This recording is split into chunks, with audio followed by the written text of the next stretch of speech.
It's like when you're drafting like this from second pick, it's just like it looks like it's an Ember mid and this Ember's counter, then we just throw on the safe lane and counter matchup. But instead, it's like CK seems a lot better mid. Ember in the safe. Kind of want to always have this. That's how drafting is. Kind of use it something. Yeah. Like Is it casters? Do you think that's more so this patch than any other patch? It does feel like that to me.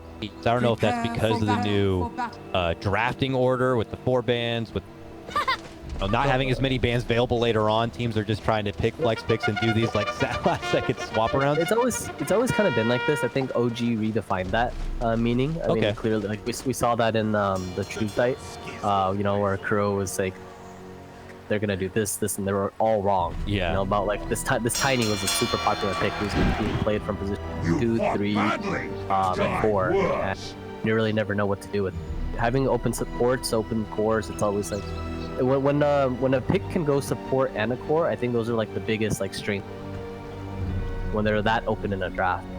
That just says the hero has such a damn good toolkit that you can be effective with the hero if you have farm or not. And there are definitely heroes like that. I think Ember has been one of the more prominent ones as of recent, with having Ember's seen so much play in the 4 position and in the core position. It shows that you can do so much with the hero.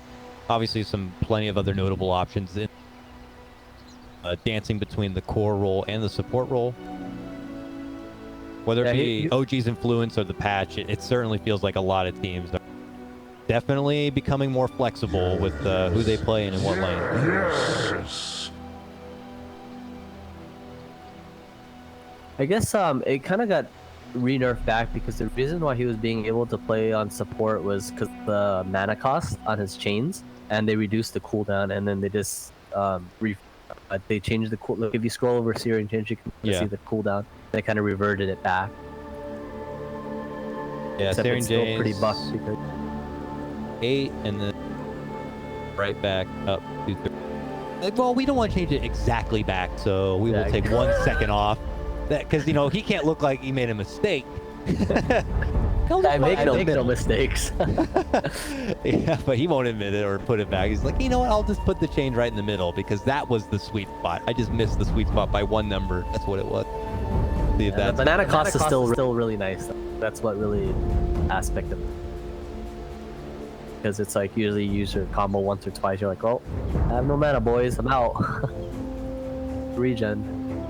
What about the puck here, the offlane puck? I don't think puck has really been changed at all in the patch. Puck has felt pretty off and on as a pick, mostly here in the offlane. If it kind of really works with the whole lineup that you already got going, or if you feel like you really need to lock a team down in a certain spot, is puck just really that much of a niche pick, or something more to it? It's a Skywrath mid, by the way. Skywrath is not going to have a time, but puck was just in. The pick was, I think, is for the Weaver, the responsibly Weaver sort of control. Oh yeah. And they had a Tuskar, and they wanted a range hero, so it kind of like it combos with each other. Going to be that 4 position Weaver. Tycho has it.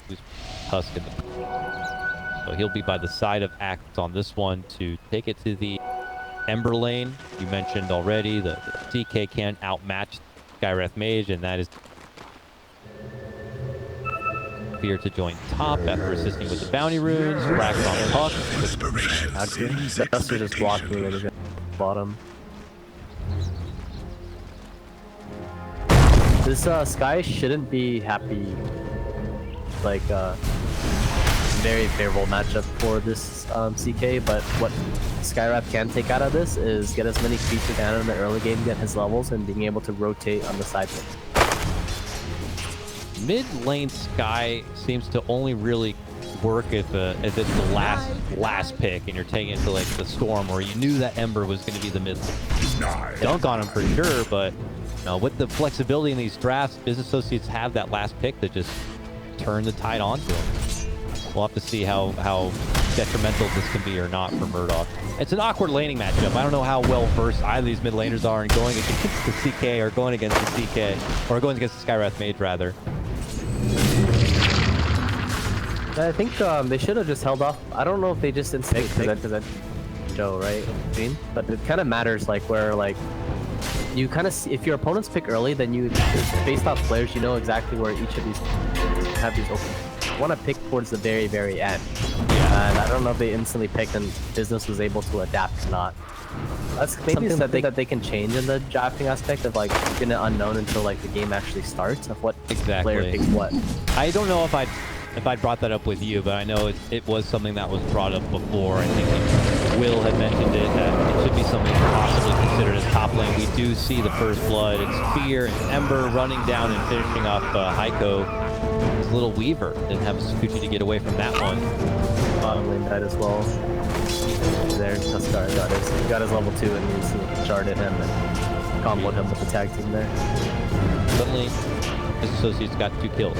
But yeah, I know some people had mentioned that should be hidden possibly during the draft, the player assignments. Sounds like you think that would be nice to have also. I think most players agree. It sounds like it'd definitely be a quick switch up, and we would be seeing more teams trying to scout to the other side for information as the game began, which could be pretty hype. Because if you pick early and like people are able to adapt and change, so like usually like the strategic part is like being ready to pick in the last like 5 seconds. Unless your opponent picks already, then you're able to pick. So that's kind of like the mindset like that kind of goes on within these teams. Some of these teams, when the drafting aspects of all these open picks. When you don't have open picks, then it doesn't really happen. Cases on both sides of the team, like CK was able to adapt and change it. I think he should have been in the safe lane. They realized like, hey, Murdoch is playing Skyrath on one mid, 9, boy needs to play CK mid now. Something most CK players are probably used to, but okay, here we go. Top lane, they're committing it deep. Heiko wants to finish his play and does take down Moo. Call out from Sexy Fat. They try to surround Fear and poke him down a bit. Good. Despite the first blood that Grimstroke ended up getting it, the CK is just completely defunding actually. Sorry. CS is like 5 CS ring. It's actually going to be killable now. Was able to still do your side pull and go in deep. What is going on in this bottom lane? I really got to keep things focused down here because that is where things goes out. But at that moment, top lane, we catch the back end of that Heiko takedown. Don't worry, I got that one though. We were able to at least strike back in this top lane, getting catch onto Weaver yet again.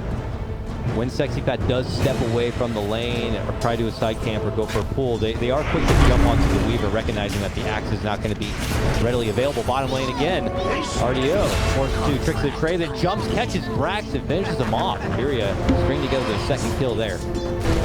Combat mechanics are a little different now. I don't know that. I was going to say they gave him all those features to take it all back and double the amount of gold and XP. Mid lane, Murdoch getting jumped, and there's your first kill in the mid lane. 9 just running him down with that haste rune pickup. Yeah, I mean, it was something that was not mentioned yet. The comeback mechanic was changed before they nerfed down the gold, but now they've also addressed the XP too. And I know you in particular said that the XP was like really the big thing for that. And, even though you don't get to see it on the screen, now it has been toned down a bit. Top lane here. 5-minute bounty skirmish. Who has to step back, needs swap from Fear. Able to slow down Sexy Fat a bit, but the chase is on now. Murdoch looking to go in. Do they have a way to stop this TP? They don't need to. They have the damage. Murdoch is able to get the kill, rotating over, but it does leave 9 to his own devices in that. A lot out of this. He was debating to go back towards top, but the lane is pushing. Furia is actually feels really good on the top lane right now. Very, very fat this game. As long as Skyrath doesn't beat him, he's like should leave this lane right now. Identified. Radiant's mid tower is under attack. Mid tower is losing a lot of pressure right now. He's still hanging out up top. Maybe he just knows he can't hang at mid lane or something. That's like, future Furia can deal with that CK later. We'll see how it goes. They're going to swell behind Sexy Fat in his bigness. It's really good with businesses. They don't want a 2-man and 3-man and secure this tower. very valuable tower. They need to send someone Radiant's here. middle tower is under attack. Nothing's going on the map for them. Okay, there's Axe. They're gonna send in their biggest boy. They're gonna the two big titans are gonna go toe to toe. But the problem is that Axe is greatly outnumbered. Support staff has been waiting in the wings that whole time, and they didn't send anybody else. They just threw away their biggest farm core on the team. Honestly, Brax just made the most gorgeous. I'm gonna bring 4 people. There's nothing for me to do bottom. I'm gonna feel pressure again. The rotations don't stop, you know, because 9 was already in that mid lane. He just TPs up to the top lane, and they get to jump onto we finish him off. Skyrock is gonna die now. Yes, yes, it doesn't stop. The mid association taking everybody to school now. Rolling on in mid lane, they take Murdoch. That's another core that is going to be grabbed. The momentum they built up for themselves is starts slipping away, or fading away. Business just keep getting the upper hand in these fights. Sad part is like they're using all of these CPs and they're dying, and now they have to walk back to the lane. In comparison, you know, Business TP's in, like 9 TP top, and he gets a kill, and those like feel good about it. Run back to the lane. They're gonna kill the Weaver again. He was on that walk back you were just talking about. He just TP'd mid lane and he had to walk, and now he's gonna revive and have to walk back to the lane again. All their TPs are on cooldown now. So much time going to be away from the XP and away from the farm. Now it's looking like the best thing going for Furia at the moment is RDO Ricky farming his bottom lane. Brax did shift away a bit for those ganks, which were very good and very critical, but making a fast play towards they just de-warp, so this Axe is gonna play a little scared, and immediately they start connecting over towards mid lane. And what Business is actually doing really well is like these supports are just playing together. Like they have this support synergy that just like no matter what, if they're running together, they're gonna do so much damage, so much pressure on the map, and they're gonna be able to kill just about anyone. At the mid lane, the second they see that bug, they pull out the raid and just kill it. Damn. Hard life for the 4th position Weaver. Dire's bottom tower. 3 sprint death for him. 9 just seems like a Goliath. No one could cross him. It's actually untouchable right now, and Ember is starting to be there. All of the space, like Ember did not have the best laning stage, and they're making so much space. And look how much reaction that they're getting. They're just poking at these towers and getting these TPs and immediately backing off. So right now, Business should be thinking about making the next play and making the next move. I think it should be towards bottom because Puck is going to be 6 and he's already holding a dust. Oh yeah, and if they have any Dark Horse potential on Furia, it's that Ricky. If they can somehow keep this Ricky in check, take out a tier 1 bottom lane. They should smoke now. They should feel good about it because they got a reaction towards mid and they got a TP already. The person is not going to run bottom because you don't want to run into the safe lane. You want to be able to somewhat pressure the enemy carry. Couldn't agree more. I think. Okay, there they go. Moose has the smoke, but they're not going to take CK with them. They're trying to get it done with they needed to bring their strongest hero, but I mean, it could still kind of work out, but obviously I prefer like having your strongest. These 2 supports do a lot of damage. Oh, the supports are going to catch him on the way over, and it could be isolated here. Fear does get Kyle from RDO. Snowball's over. There's the jump in now, though, from Brax, and they will use that as a small baited opportunity to turn things around on the RDO and finish them off. So good thing for BA, and they'll take Duster too. 9 rotates over, moves here. They'll take the outpost. It's 10 seconds till the XP time. Heiko, though, is able to grab that top outpost, thankfully for Furia, so they can get a piece of that pie. While the chase on the sexy fat, business associates for getting action at the bottom lane, then rotate all the way up north, and will also get the Axe. Always ready for a fight. Plays from all around. They're reacting. You know, Ember even TP'd there to secure in the case a team fight does break out, securing the outpost and also taking the bounty runes because to refill his bottle there. Bit awkward there for RDO to try to get that approach working through the Fissure. He also doesn't have a point in the smoke yet. He was hoping to lock down that Puck. While you see Murdoch goes down mid lane, Moo able to get the last hit. It looks like he did have help from Moose in that Tusk. Murdoch overcommitted on these null talismans here. I think having this Rod of Atos is very game-changing. The fact that they have an Ember and a Puck with the silence, you're gonna almost always be able to burst them down no matter what. In this fight, you know, P4 or whatever, just having another lockdown and threat for these heroes to be scared of. Radiant structures are Now they're looking to go for the tier 1 Radiant's top lane. tower is under attack. Leaving 9 out at front, Dire's bottom knowing tower that is under they attack. can comfortably do so and have the support staff nearby. Some Furia members in the neighborhood, but not looking to fully commit. That's for bottom lane. Could see some shifts here. Brax committing the coil with rotations coming in. They should be able to get the jump and finish, and that's going to be Ricky falling yet again. Chase on our Duster. Double and shard. Just throws out the dunk. Desperation. Two TPs there. And Okay, here we go, Furia. They gotta know. No, they don't. Just sexy fat here left behind. Activate your hook. There he goes. High juke within the trees.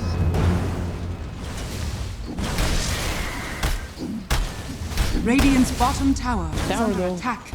Boy, Skywrath is here now. Yes, even Mystic Clear yet. I'm ready though. Dewarded them, so Business knows that they got a TP in Skywrath's top lane, so they're like, let's get out of here, or we're gonna Radiant's bottom decide tower to give up is this under tower. attack. They're playing a little scared, but if Furia is a little bit out of position,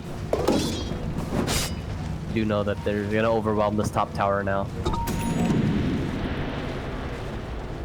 Fuck his defense. He does have foil actually.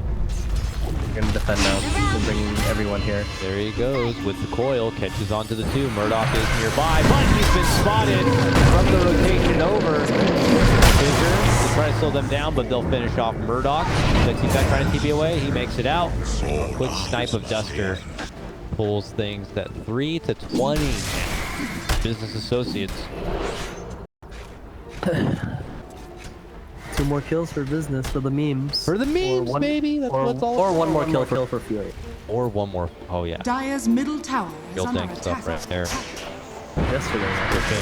Radiant's top Very tower unoffensive 420, I'm sure, for everybody being Radiant's stuck on top lockdown, tower but Dire's I middle hope tower is everybody's under recovered attack. today or feeling extra relaxed as we continue our Pro Series Dota action today and tomorrow, the last 2 group stage days, and then we get into playoffs. It's like really sad for Axe. He had such a beautiful laning stage. Like he actually owned his lane and he was like super snowballed, and due to some unfortunate circumstances, some fights that they took and some positioning, he lost the Radiant snowball. are scanning. He was like top 1 net worth, highest CS. He's still highest CS, but gone because of that's Radiant's now. top tower is under attack. We're already looking at a position where Furia can't even get too far outside the immediate base perimeter without threat. Business Associate Sharks in the water right now. They ward up on the nearby high ground and quickly backpedal a bit. They caught out bottom lane Murdoch, or not Murdoch, RDO. One more. Or the memes. Here we go. Moves. Going in. Oh, they might get it here. Looks like Murdoch could be in trouble. Fissure save from Duster, and congratulations. Congratulations. 3-22 for Business Associates. Radiant's bottom tower is under attack. It's looking like another damn commanding game.